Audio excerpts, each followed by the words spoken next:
Good afternoon, all, and happy Friday. I'm Deb Heisel. I'm the Events and Professional Development Chair of the Ohio Transfer Council, and I'm really excited about our webinar today. As you can see, the title is How Would You Respond? Transfer Edition, and leading us in this presentation will be Dr. Paula Compton. She is the Associate Chancellor and Executive Director Articulation and Transfer for the Ohio Department of Higher Education, and she is joined by her colleagues. Each have a different transfer specialty in her organization. I want to tell you that we would like for you to tell us questions, so please enter those in chat. And toward the end of the presentation, Dr. Compton and colleagues will address as many of them as they can, and those that they can't will follow up with email messages too. So the slides will be sent out after the presentation, as well as the video of the presentation. So welcome, and Dr. Compton, take it away. Okay, thank you. First of all, we are so pleased to be here with you today, and we are honored to be part of the Ohio Transfer Council Professional Development Series. But I want to take a moment and thank you all for your continuous hard work and everything that you do to help transfer students. As you know, it takes a whole state to do transfer, so thank you for all of your hard work. What we have planned for you today are 6 different sections dealing with situations that we would like you to address in terms of how would you handle this situation. And within each of those 6 sessions, you'll get to meet our various staff members, and they will cover the situation with you. And then we'll have a little bit of time for a few questions. And then we have a knowledge question that we want to ask you. So you'll be able to give a response, but keep track of how many of them that you get correct. So here is the agenda that we have up on the screen of the 6 different areas that we're going to be covering. And the first is the Ohio Guaranteed Transfer Pathways, and Candace and Holly will take it from here. Thanks, Paula. Good afternoon. My name is Candace Grant, and I have with me my colleague, Holly Hall. We're going to kick things off talking about the Ohio Guaranteed Transfer Pathways, or OGTPs. The OGTPs are statewide agreements intended to ensure that students who complete their associate degrees in pathway areas have completed approximately half of the coursework that they need to earn toward a bachelor's degree in an equivalent field. This is building, of course, on the work of OTM tags, C tags, and M tags. Currently, the OGTPs are for the public colleges and universities. However, our colleagues from private universities might find it helpful to reference them to see what kind of agreement has been put in place for all of the community colleges and universities, as well as see the statewide movement towards aligning mathematics pathways based on the work of the Ohio Math Initiative. To get started, we're going to put up our the first knowledge question on the guaranteed transfer pathways, which is how many Ohio guaranteed transfer pathways have been implemented? So take a moment. A, 17, B, 23, C, 99, or D, 21?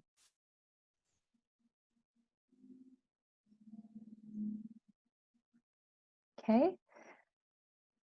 Hopefully you have your answer by now. Go ahead. So the answer is B, 23. And I'll just put a little plug in here. If you want to know more about the guaranteed transfer pathways, please join us on Tuesday for August 18th for our Transfer Talk Tuesday, 23 OGTPs, now what? It'll be a little bit of a choose your own adventure, and you'll get to dictate what kind of information you want to know about the OGTPs. The link is included on this slide and will be sent out after this presentation. So now going on with the theme of our presentation, Holly, how would you respond if I were an academic advisor trying to help a student who wants to use the OGTP but doesn't know what they want to major in? But let's say they know that they're interested in the social sciences. What resources would I want to share with them? Great. So what you would want to do first would be to go to the OGTP website.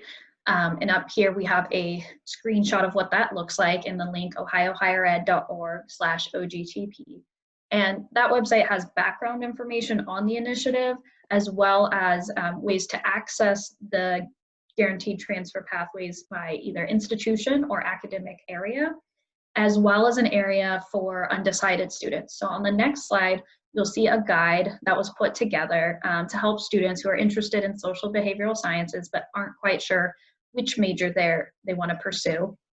And what this includes is an guidance on courses to take for up to 2 full-time semesters.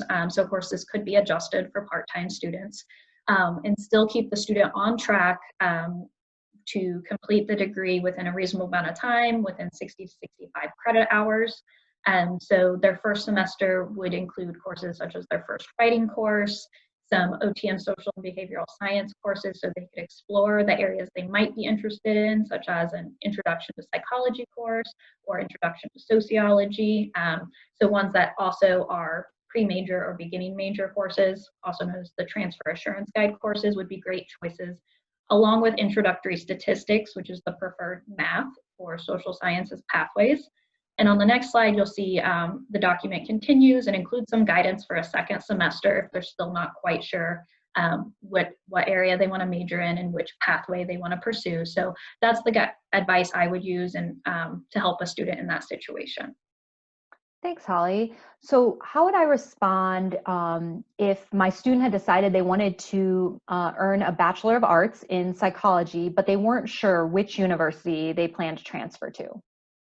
Okay, well, yeah, what I would do would be to navigate to the psychology part of the OGTP website, which has information on that pathway. And what we would want to do first is start out with the community college guaranteed transfer pathway. So you would be able to click on community colleges where you can start, which on the next slide, you'll see that it includes a drop down with a list of all the community colleges that intend to offer this pathway. The ones that are hyperlinked are the ones that actually have a finalized and approved pathway. The others are working on it and are getting pretty close. So in this situation, we'll pretend we're at Terra State Community College. So we would click on their link there, and what that brings up is Terra State's Psychology Associate of Arts to Bachelor of Arts pathway. And these look pretty similar for most community colleges, though they would have different courses in the course number column for their specific institution. And what these templates include, they include what courses should be completed as part of the OTM, and sometimes that might be a specific recommendation area, such as introductory statistics for the math, or introduction to psychology in the social and behavioral sciences area, or it might be left a little more open-ended, such as any OTM arts and humanities course. So we'll go to the next slide and you'll see that that continues on and outlines the natural sciences and then those additional OTM credit hours. But what you'll notice here, what Tara did, they have an asterisk on a lot of those specific courses, and they show down here in the footnotes that that means other course options are available. So what they did, in line with guided pathways best practices, they put a couple of suggestions in there, but there are other options for the students, since we can see it says any OTM approved natural science course will meet this guaranteed transfer pathway requirement. So what we would do on the next slide, you'll see the additional requirements, so the pre-major or beginning major courses or the tag courses for psychology, as well as some other areas they would need to complete, such as 2 semesters of foreign language and any other requirements that Tara might have, such as a first-year experience course, or maybe they need an extra arts and humanities course. So what these documents show is what a student would need to complete both Tara's Associate of Arts requirements as well as the Psychology Associate of Arts to Bachelor of Arts pathway. And so from there, we would want to start thinking about the university. So on the next slide, we see back on the psychology major page, you can see public universities where you can finish. So once again, the hyperlinked ones are finalized. So we would see on that left column what the options are for our student in terms of where they could transfer to with this pathway. So let's say my student had looked at the list and narrowed down their potential choices to University of Toledo or University of Akron. What's next for them? So what we would do to, try to make this transfer as seamless as possible, because while these are statewide pathways, we know there are little differences with each university. So we would look at each document. So first, the University of Toledo, and you'll see these look a little bit different. Not only are they red instead of blue than the community colleges, they show the course equivalencies from the associate degree. So that might be a specific course, such as a first writing introductory statistics course, or it might be left more open-ended and just show OTM elective because you don't know exactly what arts and humanities course someone might be bringing in. But you will see there is a footnote on introductory statistics and the biological science course with lab down there. So on the next slide, we'll see what these footnotes mean, and they'll give us a little extra guidance to help our student in this situation where they're still not quite sure where they want to go. So we'll see that Toledo is mentioning that they actually prefer college algebra for their psychology majors, but introductory statistics is fine and will meet the mathematics requirement. So if you're working with that student early on, that might be something to take into consideration. You might reach out to Toledo to see if they have any extra guidance there. And we also see that they recommend Biology 1 because they require Biology 2 as part of this bachelor's degree. And thinking back, I know on the Terra State template, they actually had Biology 1 and Biology 2 as their OTM natural sciences courses. So we're set there. But if for some reason it had been a different course suggested, we could rework that and make sure we're on a very seamless path for Toledo.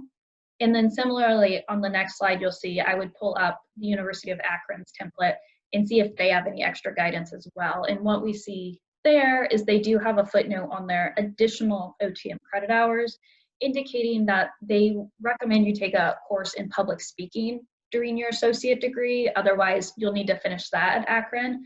And fortunately at Terra, they did include a speech course in their OTM. But once again, if they hadn't, you would work as an advisor, you would work with that student to see if you could incorporate that into their associate degree to make sure they're on track for both Akron and Toledo.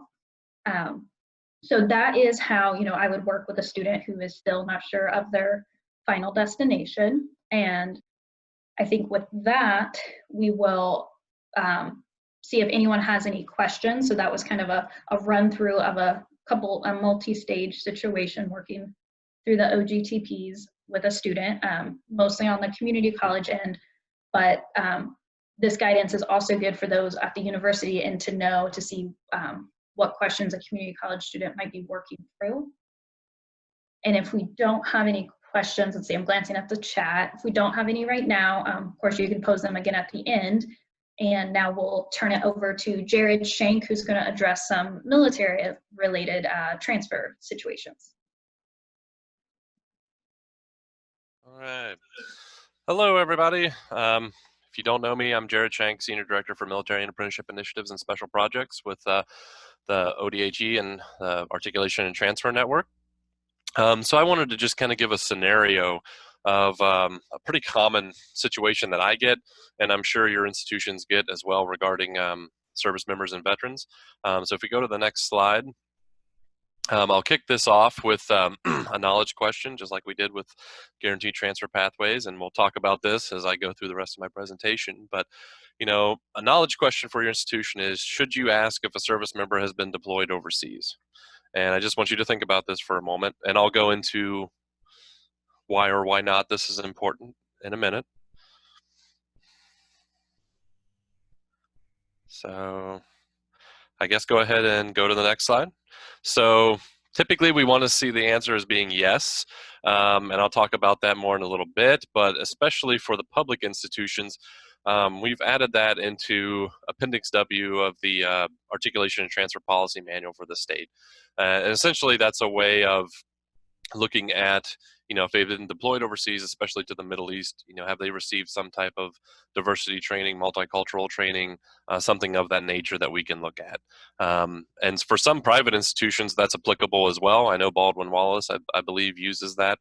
But it's just something to be aware of. That's a relatively new change within the last year or so for the public institutions that they should be looking at if they can award credit. They don't have to award credit, but there's a mechanism in place to allow that to happen. So go ahead and go to the next slide.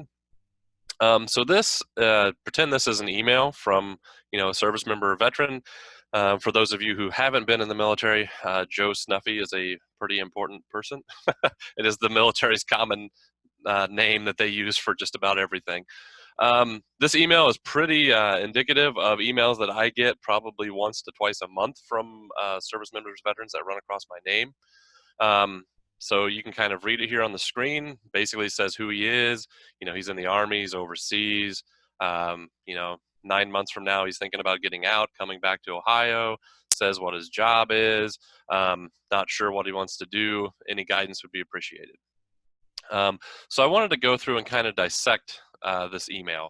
And I've seen lots of responses from other institutions, and even some where somebody will respond to a student and then that student basically does like a reply all and adds me to it, and then I can kind of see an institutional response.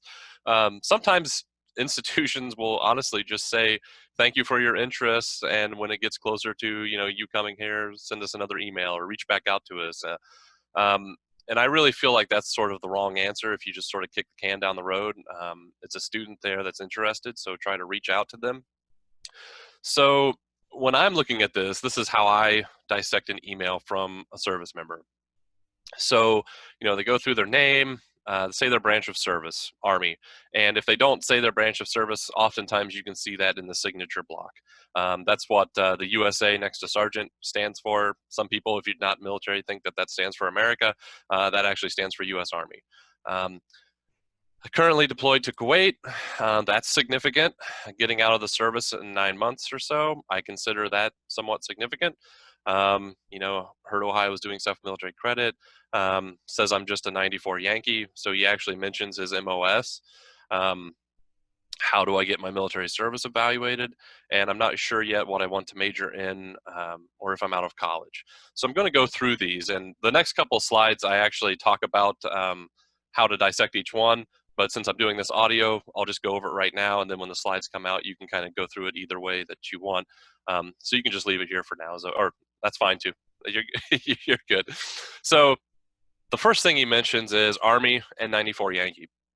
And especially for the public institutions, this is important because number one, his branch of service and the MOS. So for me, who develops the military transfer assurance guides for the state, 94 Yankee does have an MTAG match for credits that can be awarded. So I know that is an opportunity to directly mention, hey, in Ohio, we've evaluated the military credit that's assigned to your MOS. We can award credit based on that. Private institutions, if you follow or utilize our tag matches, it's the same process we use for MTAGs. So you could sort of reverse engineer this if you so wish. That's an electrical engineering technology course. And then in the signature block, also highlighted in yellow that goes along with the Army and the MOS is his rank, Sergeant. That is important, and this is a little bit different for every institution. Sergeant, there's also often some leadership training that's involved with that. That could be evaluated for credit. But I also say that typically sergeants are, just like most of the government bureaucracy, they are often doing lots of paperwork, lots of writing, lots of reports. So if you have the potential to look at a writing portfolio for, say, an English course or like a composition course, mention that as well. Hey, I noticed that you're a sergeant, you've done this for a few years, you've probably got some writing under your belt. Do you have anything you could submit to us as a portfolio and evaluate?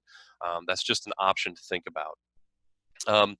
The next thing in this is the currently deployed to Kuwait.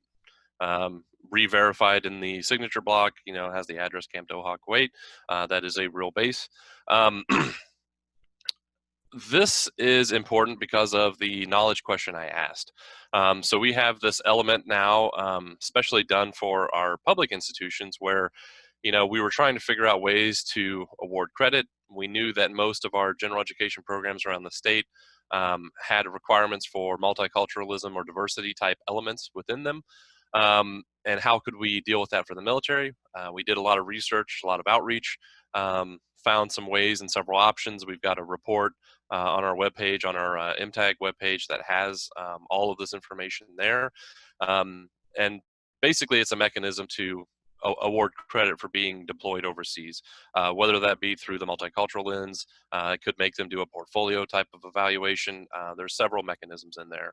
And again, even though that's recommended for our public institutions, that's certainly something the private institutions can do as well. One of the examples we actually cited in our report, again, was from Baldwin Wallace, which is a private institution. So that is happening in Ohio at least one private institution. So that's just something to think about as well. The next area in kind of the turquoise blue is getting out of the service around 9 months from now. Now, you might or might not consider this important, but I use this as sort of a last-ditched opportunity to say, before they get out of the service, they have other financial means to help them with higher education besides their GI Bill. One of those is tuition assistance. So if there's something that they're interested in now, you could mention it. Hey, you've still got 9 months. You have tuition assistance. You might be able to take a course online, depending on how your base is set up over there, and have it paid for without touching your GI Bill. I also manage the CLEP portion of within the Articulation and Transfer Network. So that's something I would mention to them as well. Hey, we have a statewide CLEP policy for our public institutions. We know, what classes those equate to, but also while they're in the service, the military will pay for each CLEP exam one time for free, and they get a study guide. So that's an option, something else to add into that email as well. Lastly, we say how do I get my military service evaluated? You can, whether you're a public or private, you can just briefly mention your process. Hey, turn in your transcript, whatever the case may be that your institution does. You can mention how you get evaluated. And the last thing I would want to say is sometimes they do say something where they might not have all that much confidence, saying, I'm not sure yet what I want to major in or if I'm even cut out for college. This kind of works well with the electrical engineering technology background, because not only could you basically say, hey, you have military credit waiting for you because this credit has been evaluated, again, and used by the public institutions, but you could also say if you're one of those community colleges that has some type of electronics apprenticeship program, you could actually mention, hey, we have this apprenticeship program. You're currently in the military. The Army has its own apprenticeship program you can do while you're still in the service. You got 9 months left. You can, knock out some of those hours and come to us. So even if you're not interested in the sort of more academic path of this, you could still, go down the apprenticeship pathway. So that's kind of, overall what I wanted to say. So you can go to the next couple slides just slowly. Go to the next slide. That just basically reiterates what I just said. And same with the next slide. Again, you can pull these up when they, when we send you the presentation, so you can listen to it via audio or look at it here, and then go to the last slide. So this is just, again, that same basic email. And all I really wanted to do was just highlight, that's my thought process when I read an email. I don't just say, thank you for your interest, let me know when it's closer to you getting out. I really try to hit them with everything I can and give them all of those options so that they can hear it, at least from me. So I would love to see our institutions, I'd be curious to how you're reaching out to them when they contact you. But I know, I'm assuming you're getting contacted because, again, I'm getting these at least once, twice a month from students. So with that being said, go to the next slide. And if there's any quick questions, I can answer those. Otherwise, we can wait till the end.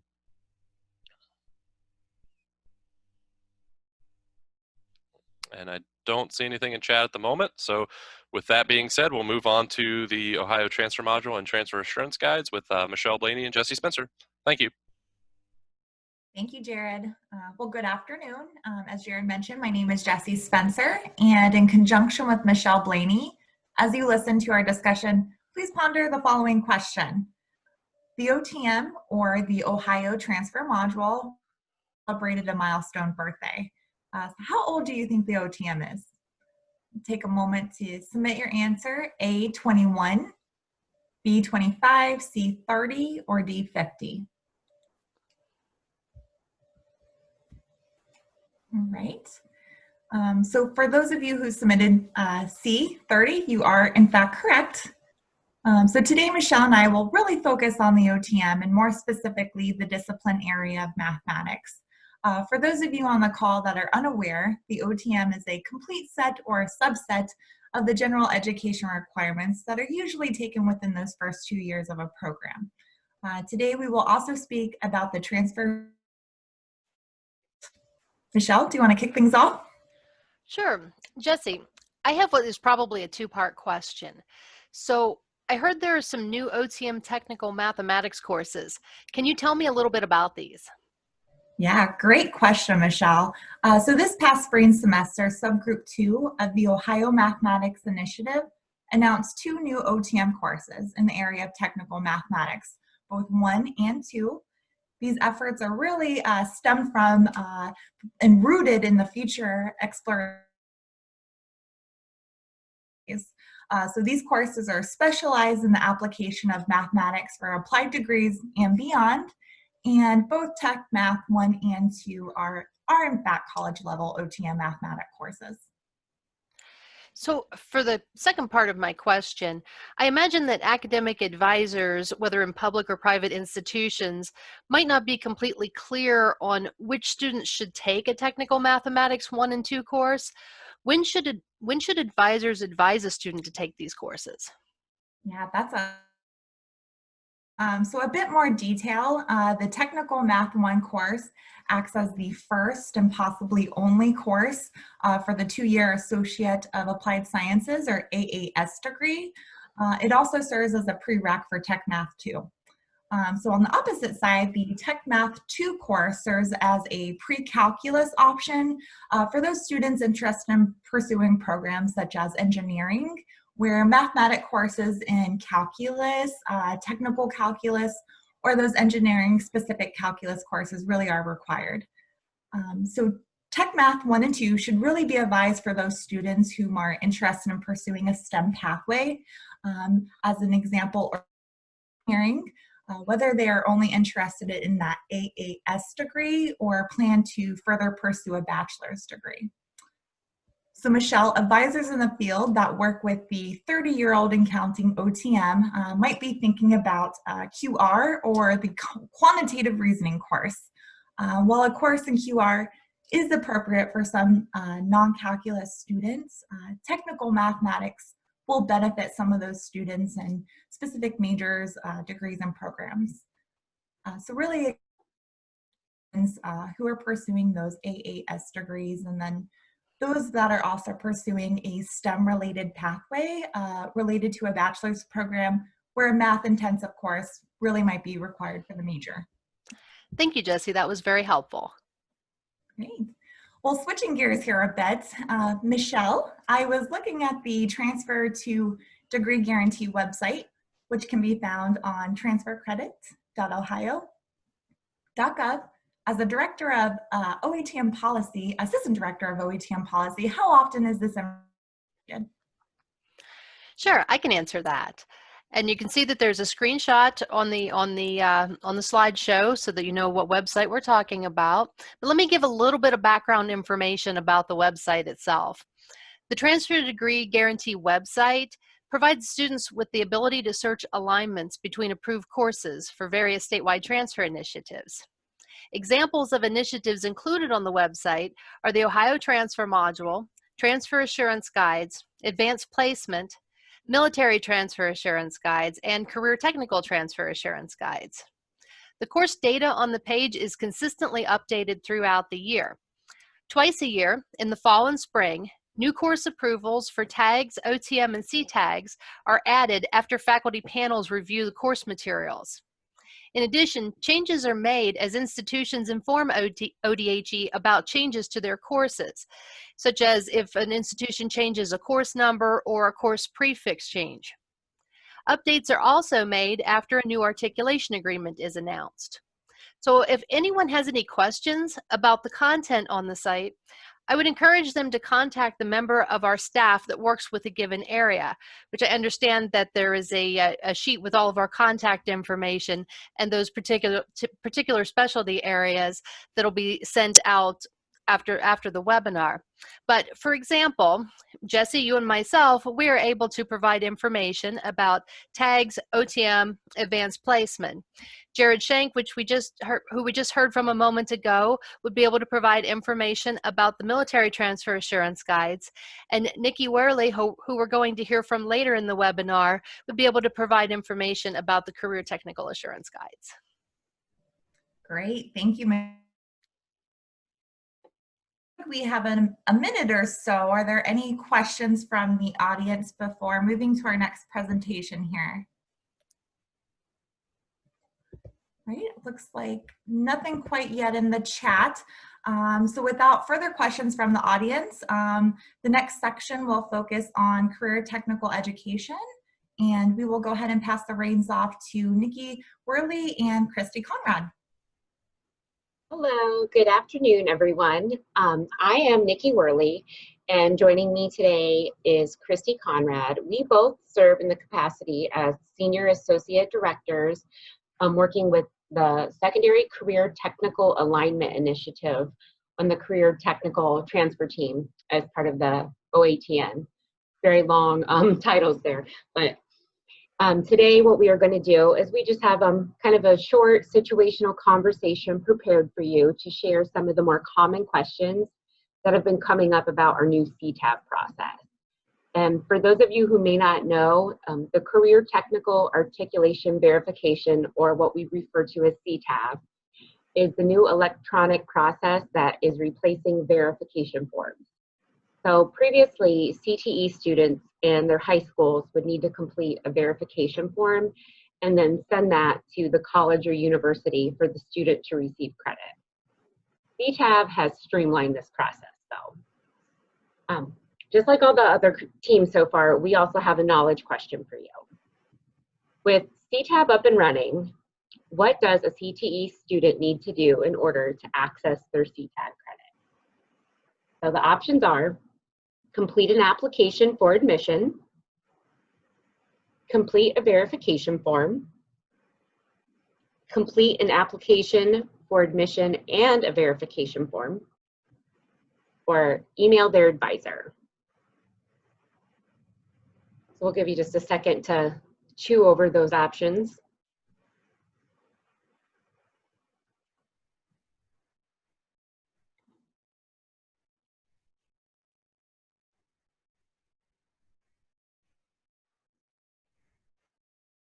Alrighty.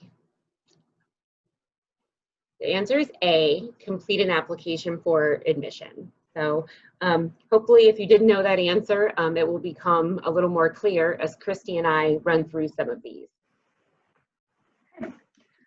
So Nikki, let's assume that I'm a student planning to attend Cuyahoga Community College this fall. Do I need to have an application on file in order to access my CTAG information? Yes.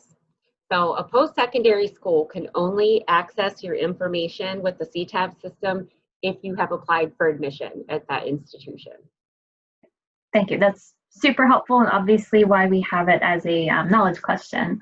That being said, do you think they might already have my credit information from CTAB yet this summer? Maybe.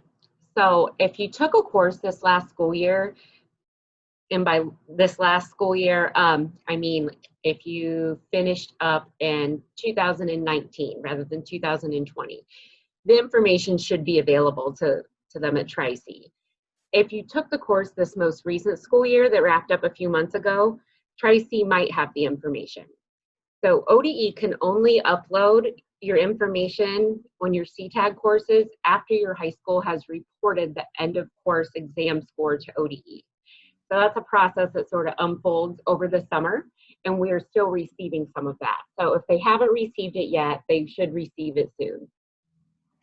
Okay, so as a student, of course, I'm going to be a little worried about that, that they don't have my information yet. Is there somebody who has access to the CTAB information at Tri-C? Yeah, so each campus has a CTAB liaison to access what we call a credit availability report in HEI. So that person has to have access to HEI. From there, each school determines how that information is made available and posted to your transcript. And, always your advisor is a really good place to start. Well, that's good information to have and good direction to be pointed in. I have one more question. There's a chance I might be moving and attending a private college instead of a public institution. Can they access my information with the CTAB system? The CTAB system can only be accessed by public colleges and universities, but it is important to know that many private institutions do choose to award credit for CTAG courses, but you would want to check with the school and make sure that you send them the paper verification form that we used to use, as well as your high school transcript, so they have all of your course information. Okay, that's good to know. Thanks for answering my questions. And I think we'll open up the floor now and see if anybody has any questions in our chat. And it looks like there might be one. I think I saw one pop up, so let's see here. Looks like, when will CTAGs be able to auto-load into our systems versus hand entering them from a spreadsheet?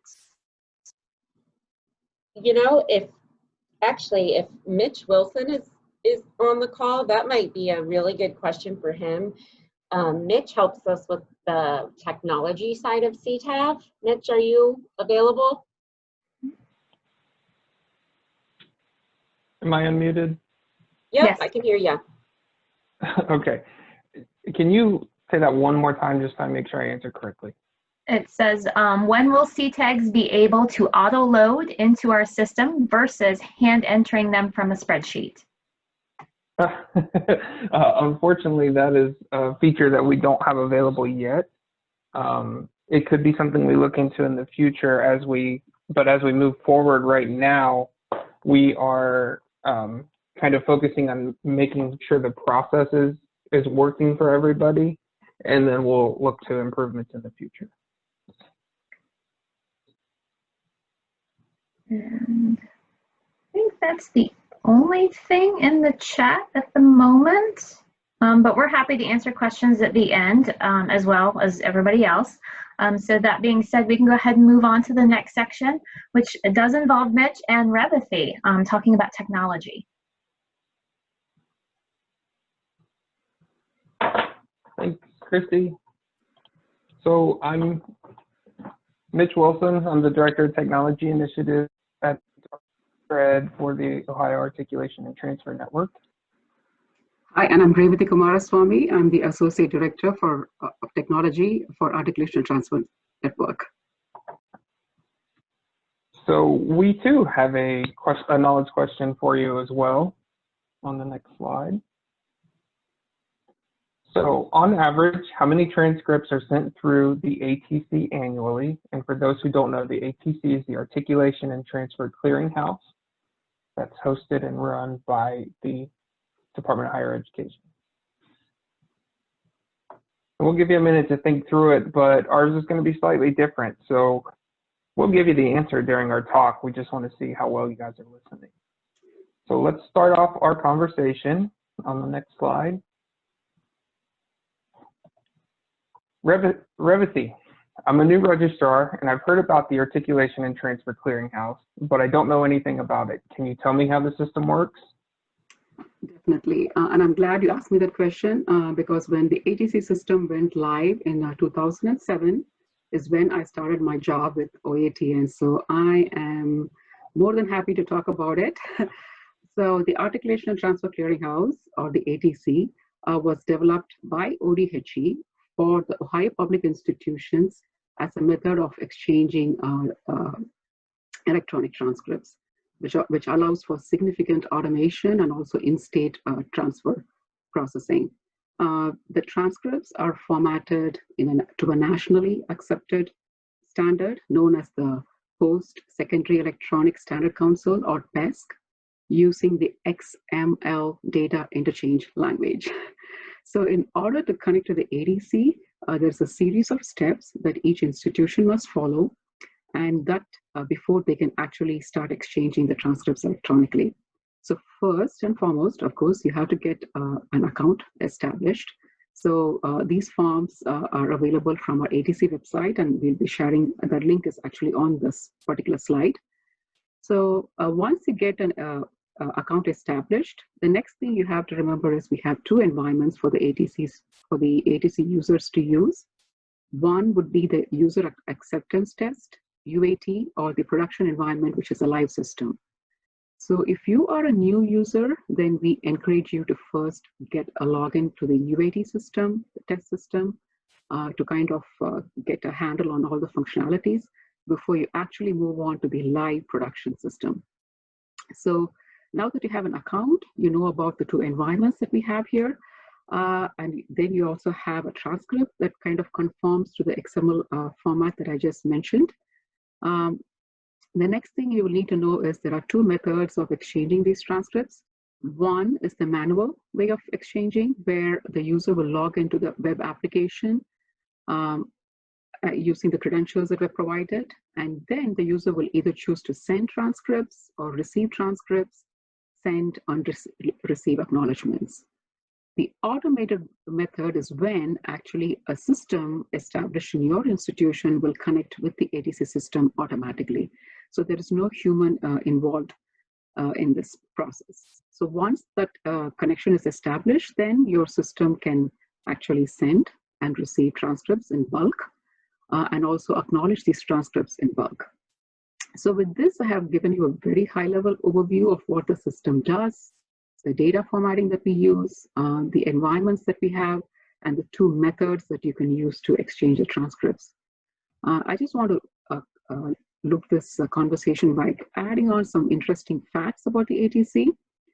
So since when the ATC went 100% paperless in June of 2013, the service has seen an average of 160,000 transcripts sent plus received annually. And the other fun fact is the transcripts are exchanged in less than a second from the minute you submit a transcript. It's free of cost to the institutions, currently for the public institutions. And the XML format also means the institutions can easily extract the data and they can actually upload it into their SIS.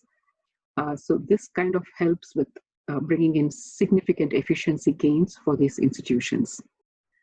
So you can find a lot more information about the ATC in the link that is provided there. And I think I have talked quite a bit about what the ATC does currently, but I want to ask Mitch, so what is that I'm going to be expecting with the ATC in the future? Can you give us an idea of what is coming up next?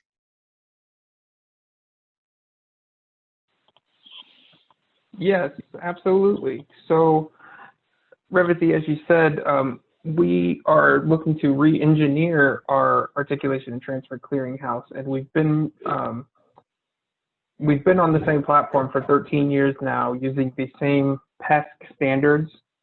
And at the time that it was developed back in 2007, there were no other vendors offering the functionality.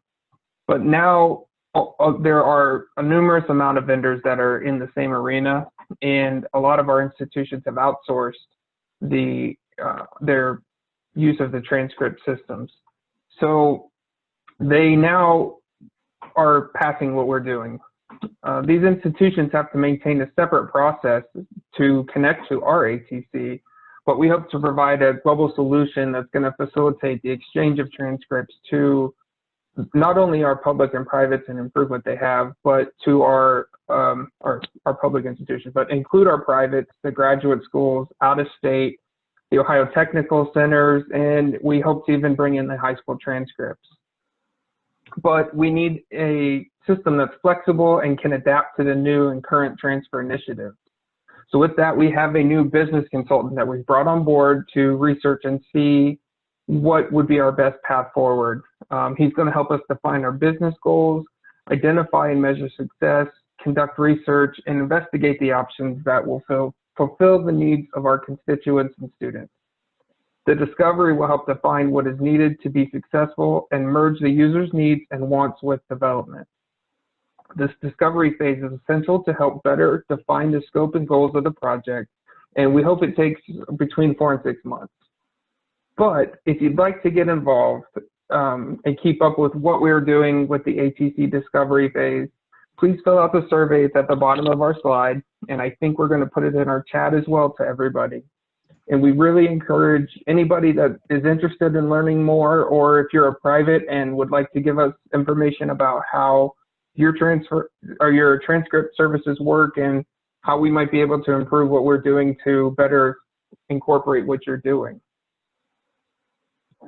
So with that in mind, on the next slide, you'll see the answer to our knowledge question. So we average about 160,000 transcripts that are offered annually, or that are passed through our system annually throughout the year. And I think we have a few minutes for some questions.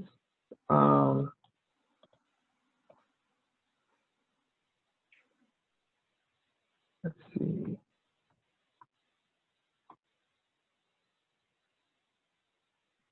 It looks like transferology was answered. What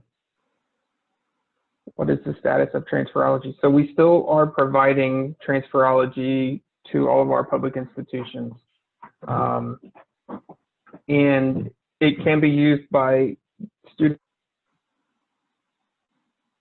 There are software that they provide that the institutions can use in a different fashion other than transferology, but we do encourage all of our institutions to participate in submitting their files to upload their data into transferology. And Mitch, I just want to chime in that we also provide it for our private institutions in Ohio. Okay, yep, I do see that now.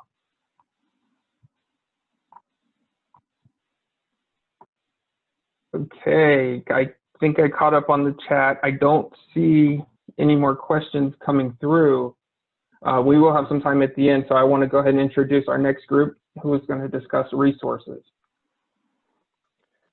Thanks, Mitch. Hi, everyone. I'm Jonathan Otley, the research assistant for OATN, and alongside Zoe Woodbury, our office manager. And as you've seen and heard by all the information, we at the Ohio Department of Education are committed to doing all that we can to manage, direct, and promote all programs to assist with students' transition to effectively transition between the Ohio's public institutions. And so it would literally be impossible for us to cover every aspect of transfer knowledge in the time frame that we are given. So therefore, we'd like to take this time to provide you with some additional resources, such as if you're just looking for general information about Ohio's transfer initiatives, or how you can stay up to date with all the different policy changes during COVID-19, or who you'd be able to contact if you have a particular question about a specific transfer specialty area with the ever-changing climate of higher education. Thank you, Jonathan. With that being said, I'm going to go to our last knowledge question. This question is, what year was the Ohio Articulation and Transfer Network officially established? 1980, 1998, 2006, or 2009? And I would like you to keep in mind that you've heard today that some of our initiatives are older, but I'm looking for specifically when OATN was formed. So I'll give you a second for that. Okay, and if you chose 2009, you were correct. So if I'm new in a position in higher education, what do you think would be one of the best ways we could get an overview of Ohio's transfer initiative? That is a great question. So first of all, you can get an overview at our website, ohiohighered.org, but specifically there's a couple different pages and websites that would be beneficial to you. The first one is ohiohighered.org/transfer, and then also transfercredit.ohio.gov, which was mentioned earlier as well. So we're going to go ahead and go to that link.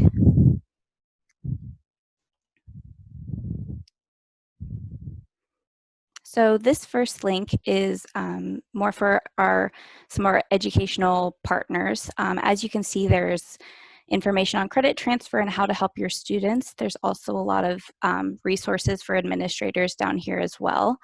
If you look to the right-hand side, there is a panel that kind of can take you to other initiatives as well. So anything from ATC to CEMS or guaranteed transfer pathways, basically anything that you need to know about OETN and transfer is going to be located here, and you can get to it easily.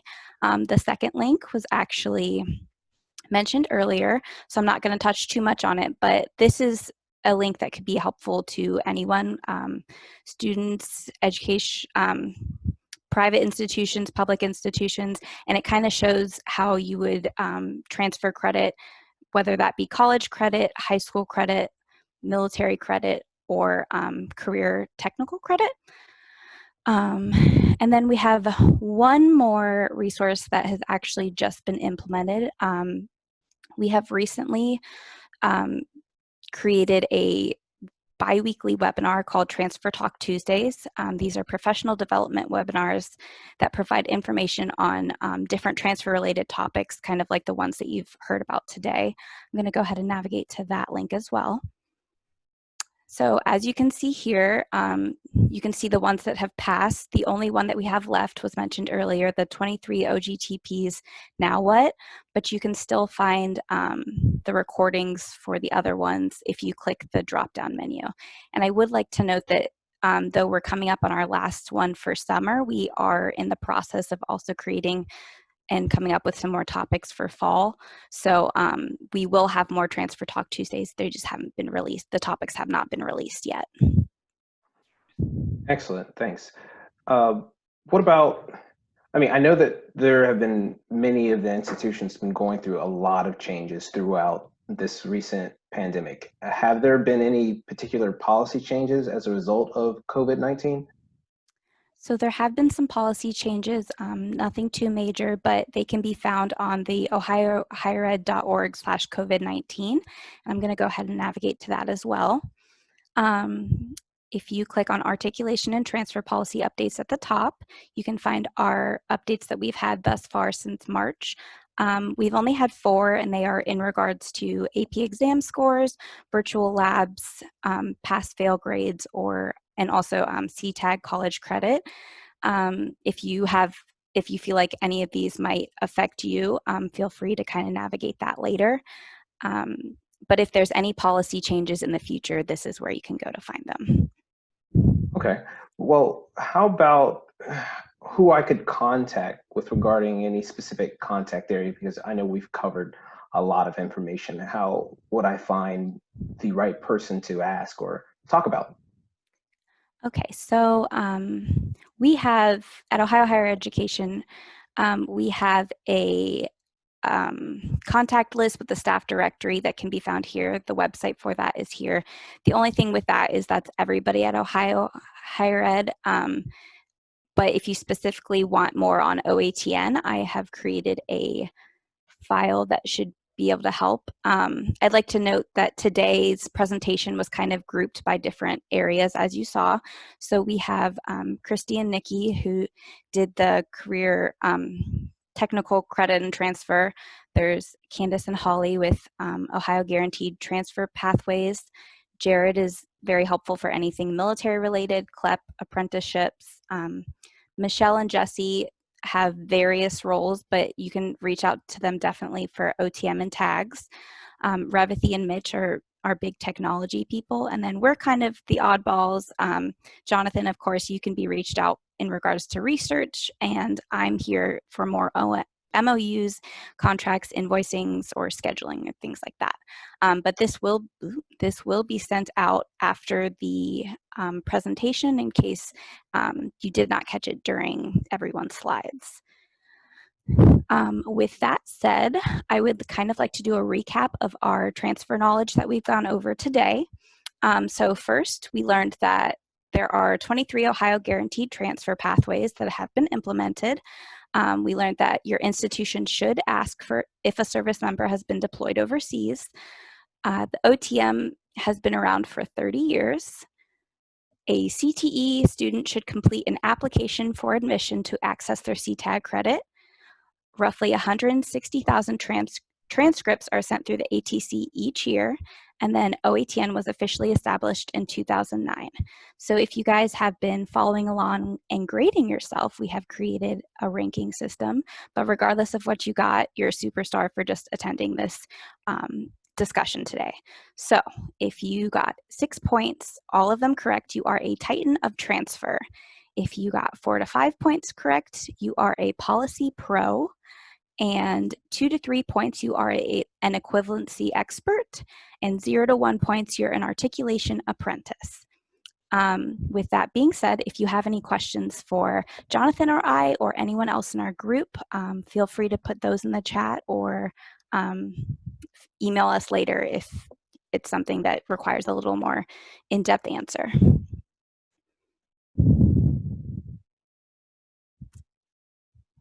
So I'm looking and I don't see anything. Has anybody else gotten any questions? If not, I think I will turn it back over to Dr. Compton.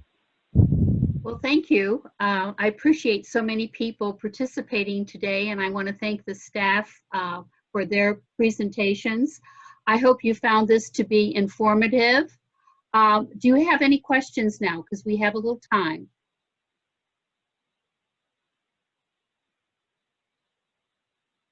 Paula, this is Mitch.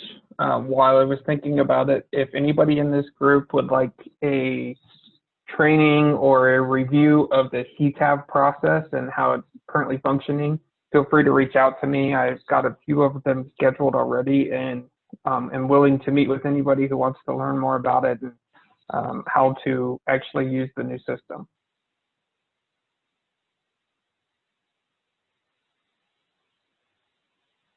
Oh, I see a question here. Candace or Holly, when can we expect the approval of more OGTPs?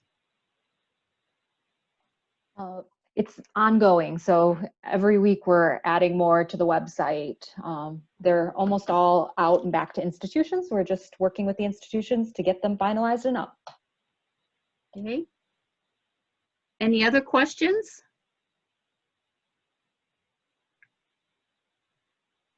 Let's see.